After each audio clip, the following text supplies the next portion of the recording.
अल्पसंख्यक मामलों के मंत्री किरेन रिजिजू ने बुधवार को वक्फ संशोधन बिल 2024 लोकसभा में पेश किया।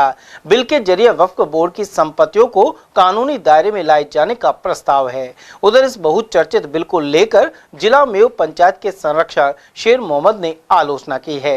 उन्होंने कहा कि वक्फ की जमीन मुसलमानों की है, जिसे कॉरपोरेट घराने को देने की मंशा है।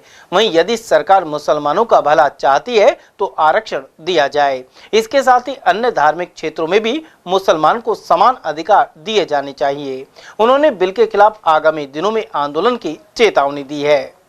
ये वक्फ संशोधित बिल है और तकलीफ इस बात की है कि आज की तारीख में पूरा देश का जितना मुसलमान है सब पूरी तरह से इस बिल के विरोध में है और तकलीफ में है।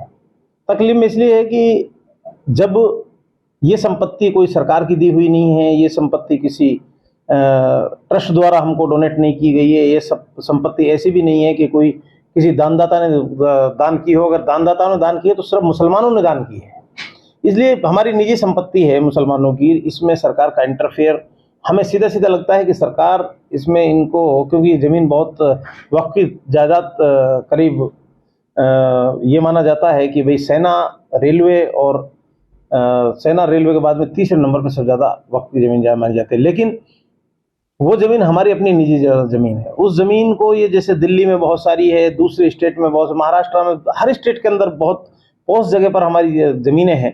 उन ज़मीन को बेचकर राजघर उनको देना चाहते हैं कारपोरेट घरानों को, जिसके हम पूरी तरह से विरोध में हैं। अगर आपको बिल ही लाना चाहिए था तो एक ऐसा बिल लाते कि भाई बाकी जो धर्म की प्रॉपर्टीज़ हैं, चाहे वो हिंदू धर्मार्थ की हों, चाहे वो सिख धर्मार्थ की हों, चाहे क्रिश्चियन धर्मार्थ की, किसी की भी धर्मार्थ की हो, फिर वो सारी जायदादों में सबकी दखलंदाजी हो। अगर वक्फ में ये सभी समुदाय के लोगों को रखना चाहते हैं तो बाकी धर्मार्थ में भी हमारे मुसलमानों की भागीदारी दें। ऐसा नहीं कर रहे। इनका मकसद सिर्फ और सिर्फ हमारी प्रॉपर्टी को हड़प कर कारपोरेट घरानों को सौंपना है। मुसलमान पूरा इस बिल के विरोध में है और ये आज पूरी तरह से देश का मुसलमान बिल्कुल एकदम शॉक्ड है, तकलीफ में है कि हमारे साथ इस तरह का अन्याय हुकूमत हिंद कर रही है। और ज़बरदस्ती हुकूमत हिंद हमको ये कन्विंस करने की कोशिश करे कि इस बिल से आपके हम फ़ायदा करना चाहते हैं, इससे आपका जो इस तरह उसको ऊपर उठाना चाहते हैं, आपका कल्याण करना चाहते हैं। जबकि हम पूछना चाहते हैं कि हम इस कल्याण को कराना ही नहीं चाहते। आप कल्याण करना चाहते हो तो हमको रिजर्वेशन दीजिए ना। अगर आपको मुसलमान का इतना ही दर्द है तो मुसलमान को आप रिजर्वेशन दीजिए। सच्चर कमेटी आपके सामने बहुत सारी उनसे आयोग गठित किए। सब आयोग ने यह कहा है कि आज के हालात में मुसलमानों की स्थिति बिल्कुल एकदम दयनीय है। अगर माननीय मोदी जी आपको मुसलमानों से इतनी हमदर्दी है तो आप मुसलमानों को आरक्षण दीजिए। आरक्षण के नाम पर तो आप लोग बात ही करने को तैयार नहीं हो। और वहीं जिला कांग्रेस महासचिव अनवर साजिद खान के अनुसार मोदी सरकार ने वक्फ संशोधन बिल के लिए खानापूर्ति के नाम पर संसदीय समिति बनाई थी। वहीं केंद्र सरकार मनमानी ढंग से काम कर रही है और यह बिल पूरी तरह से मुसलमानों के अहित में है। उन्होंने आरोप लगाया कि सरकार वक्फ बोर्ड की जमीन को उद्योगपतियों को देना चाहती है। सर, भारत सरकार ने जिस तरह से लोकसभा में वक्फ बोर्ड का जो बिल पेश किया है और ये कहा है कि ये जो बिल है ये मुसलमानों के हित में है, पक्ष में, इससे लाभ होगा, भला होगा, इस तरह की बात की जा रही है। आप कांग्रेस पार्टी के वरिष्ठ नेता हैं, क्या कहना चाहिए? देखिए, मोदी सरकार देश हित में कोई बिल तो ला ही नहीं सकती। जिस तरह से पहले काले कानून बनाए थे, इन्हें 3 बिल किसानों के लिए लेकर आए थे, वो भी बिल्कुल काले कानून थे और उनको किसानों के दबाव में इन्होंने वापस लिया। मुसलमानों के हित में तो मोदी सरकार हो ही नहीं सकती है।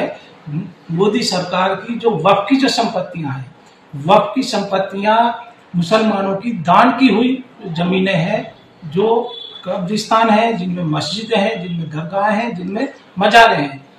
मोदी के जो अमीर मित्र हैं, अडानी अंबानी हैं, उनकी नज़र उन प्रॉपर्टियों पर है और निश्चित रूप से वो वक्फ बिल संशोधन बिल के नाम से उस वक्फ की जमीन को हड़प कर उनको देना चाहते हैं।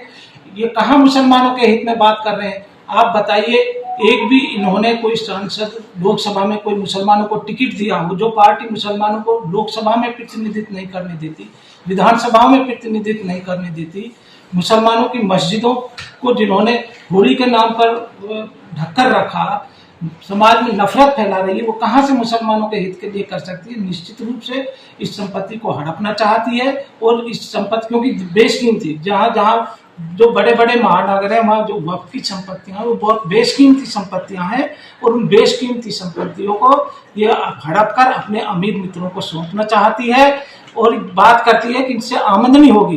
क्या आमदनी होगी? क्या मस्जिदों पर टिकट लगाकर नमाज पढ़ने वालों का टिकट लगाया जाएगा? क्या कब्रिस्तानों में दफन करने के लिए जो मुर्दे जाएंगे क्या उन पर टिकट लगाया जाएगा? कहाँ से लगा? ये मुसलमानों की अपनी निजी संपत्तियां हैं जो विरासत के तौर पर मिली हैं, जो दान की हुई है। इनकी मंशा ठीक नहीं है। जीपीसी इन्होंने जो बनाई थी वो नाम मात्र की थी, विपक्ष को सुना नहीं जा रहा है, तानाशाही रवैये से पूरी बिल को पास किया जा रहा है। और माननीय मैं तो कहता हूं कि नीतीश जी, चंद्रबाबू नायडू जी और अपने चिराग पासवान जी और अपने जयंत चौधरी जी जो इनके घटक दल हैं, निश्चित रूप से वो भी मुसलमानों को गुमराह कर रहे हैं।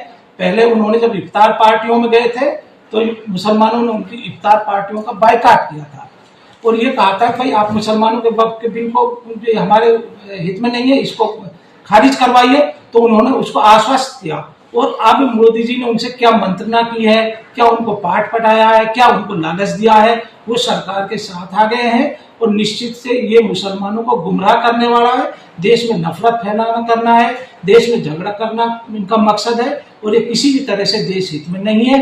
हम आपके चैनल के माध्यम से माननीय राष्ट्रपति को ये निवेदन करना चाहते हैं, देश हित में इस बिल को खारिज किया जाए। ये मुसलमानों की निजी संपत्ति है और उनको उनके पास रहने दिया जाए। कांग्रेस पार्टी इस बिल का विरोध करती है। बिल्कुल, कांग्रेस पार्टी देश हित, कांग्रेस के लिए देश हित सर्वोपरि है। कांग्रेस पार्टी के महापुरुषों ने कांग्रेस पार्टी के देश हित में अपना बलिदान दिया है।